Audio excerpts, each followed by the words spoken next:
let's be absolutely clear from the start. What we're witnessing right now isn't just another political scandal, not another routine Washington drama, not another headline in the endless Trump news cycle. No, this is something much bigger, much deeper, and far more consequential. The very foundation of Donald Trump's presidency, the image of invincibility he's spent years crafting, is beginning to crack. And behind those cracks, we're starting to see the chaos, the corruption, and the sheer exhaustion of a political movement that may finally be running out of steam. Because here's the truth. For years, Trump has thrived on division, outrage, and fear. He's weaponized grievance like no one before him, turning every investigation into a witch hunt, every critic into enemy, and every failure into someone else's fault. But that playbook, that same script that carried him through scandal after scandal, seems to be losing its power. His allies are wavering, his party is fracturing, and the American public, even parts of his once loyal base, are beginning to ask, how much longer can this chaos continue before it consumes itself? So tonight, we're going to unpack what's really happening, the legal battles tightening around him, the political allies distancing themselves, the economy showing cracks under his watch, and the growing realization, even within Republican circles, that the Trump experiment may finally be reaching its breaking point. This isn't about left or right anymore. It's about a presidency teetering on the edge and a nation watching to see whether it falls or takes the rest of us down with it. The erosion of Trump's political shield within the Republican Party has not been a sudden collapse, but rather a slow, grinding process, visible in the subtle shifts of tone, the cautious distancing, and the quiet recalculations happening behind closed doors.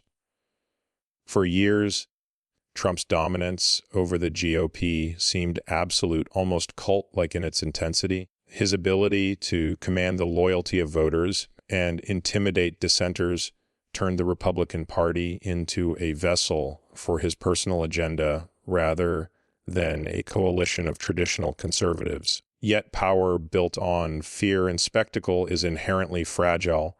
It depends not on shared principles, but on the perception of invulnerability. Once that perception begins to falter, the entire edifice begins to tremble. What we are seeing now is not rebellion in the open streets of the Republican establishment, but rather the whispering erosion of confidence in backrooms, in state conventions, in campaign strategy sessions where the once unquestionable assumption of Trump's inevitability is now being quietly challenged. When Trump first emerged as the face of a populist rebellion, many Republican leaders were hesitant but ultimately compliant. They saw in him a path to victory, a vehicle to harness the anger of a disillusioned base. He delivered on turnout, and he delivered on noise, the two things politicians crave most. But over time, the costs of his dominance have become impossible to ignore. From midterm losses to public embarrassments, from the legal quagmires surrounding his campaign to the moral compromises forced upon the party, the weight of carrying Trump's legacy has become too heavy for many within the GOP to bear.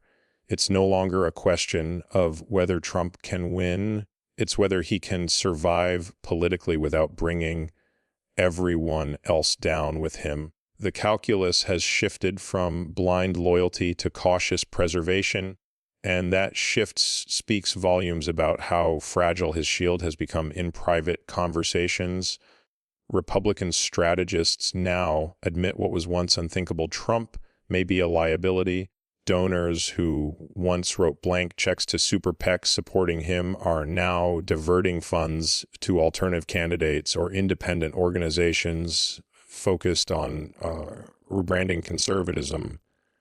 Former loyalists who built their careers on defending him at every turn are quietly rewriting their own narratives, framing themselves as supporters of the movement, not the man. Even conservative media outlets that once amplified his every claim without hesitation are beginning to inject doubt into their coverage, testing whether the audience is ready for a post-Trump future. This subtle repositioning represents the earliest stage of political abandonment, a process that, once it begins, rarely reverses itself. What has accelerated this erosion is not just fatigue, but fear of association with failure. Trump's ongoing legal battles have created an unpredictable political landscape, and uncertainty is the enemy of political survival. Every indictment, every court appearance, every leaked memo serves as a reminder that his story could end not with a triumphant return to power, but with humiliation and legal defeat. For a party obsessed with winning, with optics, with control over the narrative, Trump's growing unpredictability represents a threat that can no longer be contained. His ability to dominate the news cycle, once his greatest asset, now functions as a double-edged sword, drawing attention not to his leadership, but to his liabilities. Republican figures who once defended him reflexively now issue cautious statements about letting the legal process play out, a coded signal of distancing without direct confrontation. The erosion of Trump's grip is also generational. Younger conservatives, especially those entering politics after 2016, are far less attached to the mythology of Trumpism. They see him as a disruptor, yes, but also as an obstacle to evolution. To them, the GOP's future depends on expanding its appeal beyond grievance politics and fear-based mobilization. These new conservatives talk about issues like technology, education reform, and small business innovation, topics that rarely appear in Trump's rallies, which remain focused on relitigating the past. As this generational divide deepens, the internal contradictions within the Republican Party grow sharper. The old guard remains tied to Trump's populist fervor, while the emerging generation sees survival in ideological diversification. The result is a party increasingly at war with itself, unsure whether to remain a vehicle for one man's ambitions or evolve into something broader and more sustainable. The erosion is evident not only in rhetoric, but in electoral behavior.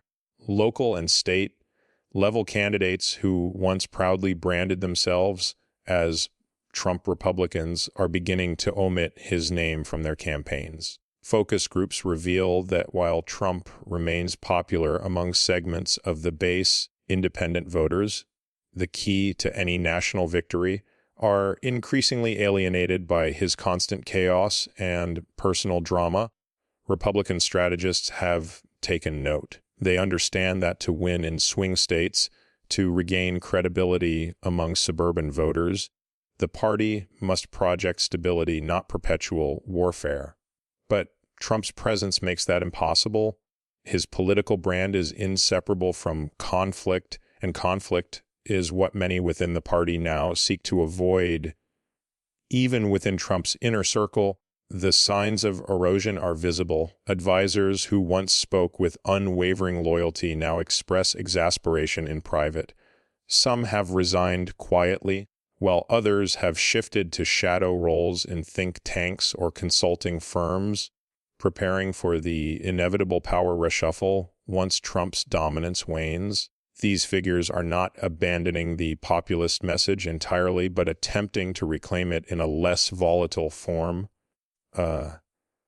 Trumpism without Trump model that can retain the base's energy without the chaos of its founder. The very fact that such discussions are happening is proof of how far things have shifted. In political movements, the moment people start discussing life after the leader, the end has already begun. The media, too, plays a critical role in amplifying this erosion. conservative commentators who once framed Trump as the savior of American politics are now questioning his strategic competence. Opinion pieces that would have been unthinkable 2 years ago, questioning his electability, his mental acuity, even his grip on reality, are now appearing with increasing frequency. The conservative press, once his most powerful weapon, is turning cautious, reflective, even skeptical. They sense the shifting winds of public opinion and are adjusting their tone accordingly. The echo chamber that once protected Trump is fracturing, and without that amplification, his message struggles to reach the same fever pitch, yet perhaps the most striking element of this erosion is Trump's own reaction to it. He senses the shift, the cooling of enthusiasm, the hesitation in voices that once cheered him without restraint. His instinct, as always, is to double down, to attack, to blame, to reassert dominance through sheer will. But this time, the attacks feel different, less effective, more desperate. The more he lashes out, the more he confirms the narrative of decline. His rallies, once spectacles of defiance, now carry an undertone of nostalgia, a longing for the energy of 2016 that no longer seems replicable. His political shield, built on intimidation, loyalty, and spectacle, is losing its power not because his enemies have grown stronger, but because his allies have grown tired. The erosion of Trump's political shield within the Republican Party is, in essence, a story about fear transforming into fatigue and fatigue transforming into quiet resistance. It's about a movement that once saw him as a savior, now beginning to view him as a burden, about a party that has learned painfully that no individual can sustain permanent dominance without consequence. The cracks are widening, the murmurs are growing louder, and while few dare to say it publicly, the reality is becoming undeniable. The shield that once protected Donald Trump from political legibility is breaking apart from within. Mounting legal pressures and the fracture of loyalty among his inner circle have created a perfect storm that threatens to dismantle what remains of Donald's political and personal stronghold. For years, Trump has thrived in chaos, using legal challenges as political theater, portraying himself as the eternal victim of a corrupt system. But this time, the chaos feels different. The sheer volume of lawsuits, criminal charges, and investigations converging around him has stripped away the illusion of control. What once looked like strength, his ability to defy accountability, now reads as desperation. The courts, prosecutors, and grand juries are no longer mere background noise in his political narrative. They are center stage, defining his every move. Every new revelation, every witness testimony, every unsealed document chips away at the foundation of his authority. Even those who once swore undying loyalty are beginning to look for exits, calculating that staying by his side may soon carry more risk than reward. The legal pressures on Trump are unlike anything any former president has ever faced. Multiple criminal indictments, spanning from election interference to mishandling classified documents, paint a portrait of a man surrounded by legal jeopardy on all sides. His defense teams are stretched thin. His financial resources are being drained by endless legal fees, and his public statements grow more erratic as he tries to spin each charge into a badge of honor. But behind the bravado lies panic. The courtroom is not the campaign trail. It is not a place where charisma or slogans can rewrite reality. Judges, prosecutors, and juries are immune to the charm and intimidation that have long defined Trump's approach to power. The walls are closing in, and the once loyal soldiers in his camp can feel it too. Each new indictment doesn't just wound Trump legally, it wounds him politically. eroding confidence among donors, strategists, and allies who once believed he could weather anything inside Trump's inner circle. Cracks have become fishers. Advisors who once operated with blind devotion are now navigating a minefield of self-preservation. Some have flipped, cooperating with investigators in exchange for leniency, while others have distanced themselves publicly, refusing to be drawn into his legal quagmire. Loyalty to Trump, once the defining trait of his orbit, has become a liability. The more severe the legal peril, the greater the pressure on those closest to him to choose between silence and survival. The inner workings of Trump's political machine now resemble a game of mutual suspicion, each ally wondering who might turn next, each staffer aware that tomorrow's ally could be tomorrow's informant. The atmosphere is one of paranoia and betrayal, the kind of internal rot that corrodes even the most powerful movements from within. The most devastating blows have come not from his political enemies, but from those who once stood shoulder to shoulder with him. Former aides, lawyers, and confidants, individuals who know the inner workings of his campaign, his business empire, and his administration have begun testifying against him, providing prosecutors with the kind of firsthand evidence that can't be dismissed as partisan attacks. These defections are not just legal setbacks, they are psychological ones. Trump's entire brand rests on dominance, on the idea that his loyalty commands absolute obedience. Watching former insiders turn states' evidence undermines that mythology in the most public and humiliating way. Each defection tells the same story, that fear of Trump is no longer enough to override fear of the law. The erosion of loyalty has reached a point where silence is no longer the safest option for those in his circle. Trump's reaction to these betrayals has been predictably explosive. His social media posts have grown more venomous, his attacks on prosecutors and former allies more unhinged. He frames every investigation as political persecution, every indictment as proof of a vast conspiracy against him. But behind the bluster lies a dawning awareness that the old tactics, intimidation, deflection, spectacle, are losing their effectiveness. His threats no longer carry the same weight. His ability to dictate the narrative is slipping as courts enforce gag orders and witnesses speak under oath. The stage where Trump once thrived, the arena of public opinion, is now constrained by the rules of law, and that is a battlefield he cannot control. Even his most devoted followers can sense the shift.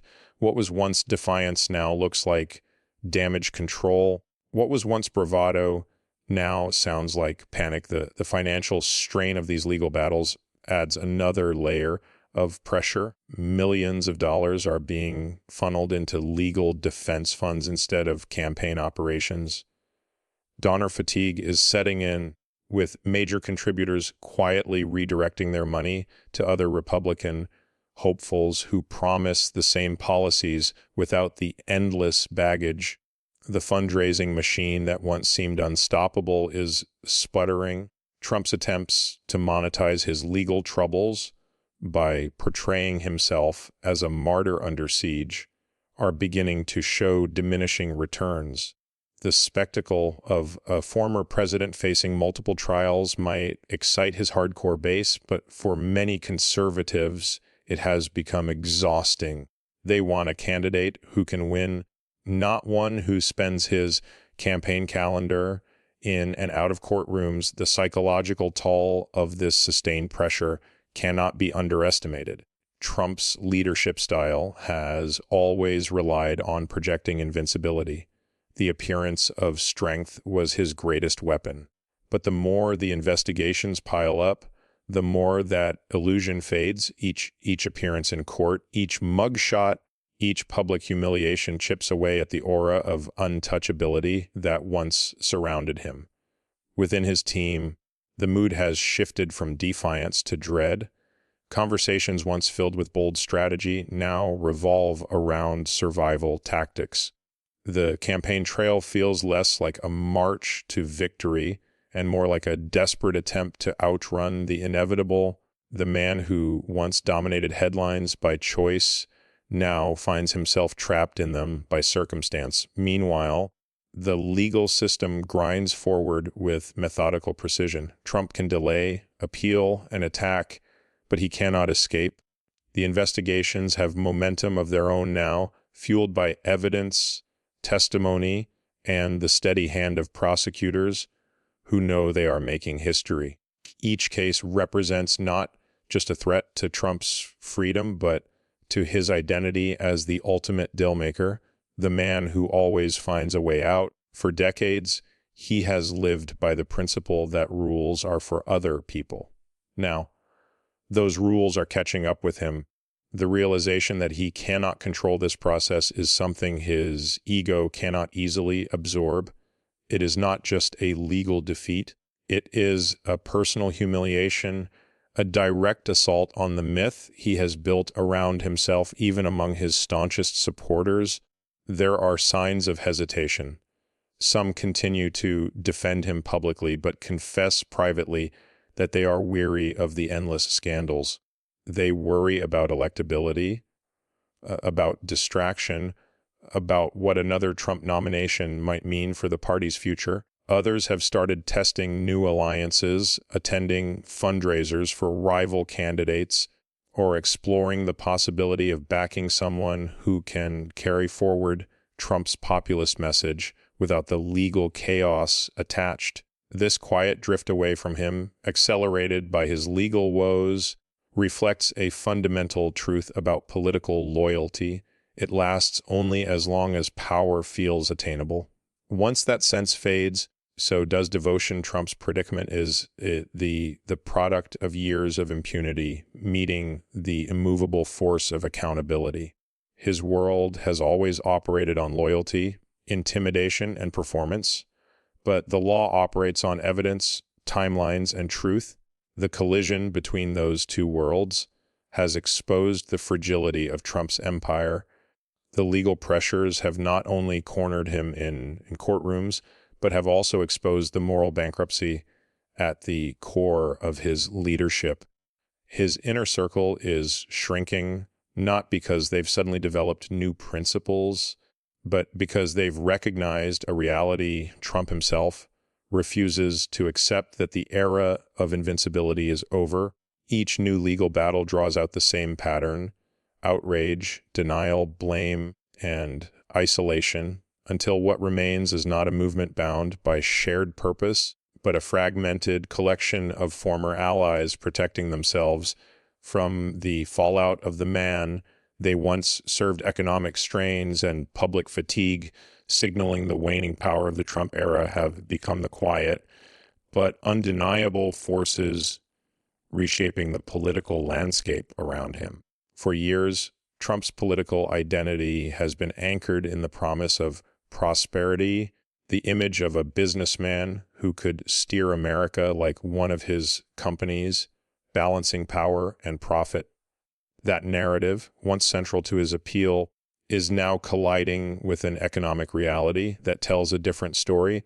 Rising inflation, widening inequality, a volatile job market, and persistent instability in global trade have all eroded the myth of Trump as an economic savior. His critics point to the long-term damage of his trade wars, his erratic fiscal policies, and his tendency to prioritize optics over sustainability. Even among his base, there is a growing unease, a recognition that the grand promises of economic revival have given way to uncertainty, division, and exhaustion. The American public's relationship with Trump has always been transactional.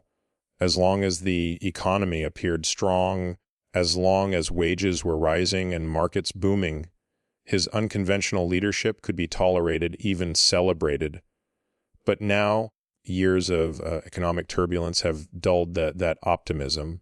The middle class, squeezed between stagnant incomes and rising costs, is growing wary of the endless political battles that seem to deliver more spectacle than substance. Small business owners who once saw Trump as a champion of deregulation now question whether his policies created sustainable growth or merely short-term gains for the wealthy. The working class voters who formed the backbone of his movement, truck drivers, factory workers, small town laborers, are confronting a reality that feels increasingly disconnected from his rhetoric. The populist message that once resonated now sounds repetitive. Detached from the struggles of everyday Americans, the fatigue is not just economic, but emotional. Trump's presidency and its aftermath have subjected the nation to an unrelenting cycle of outrage, controversy, and division.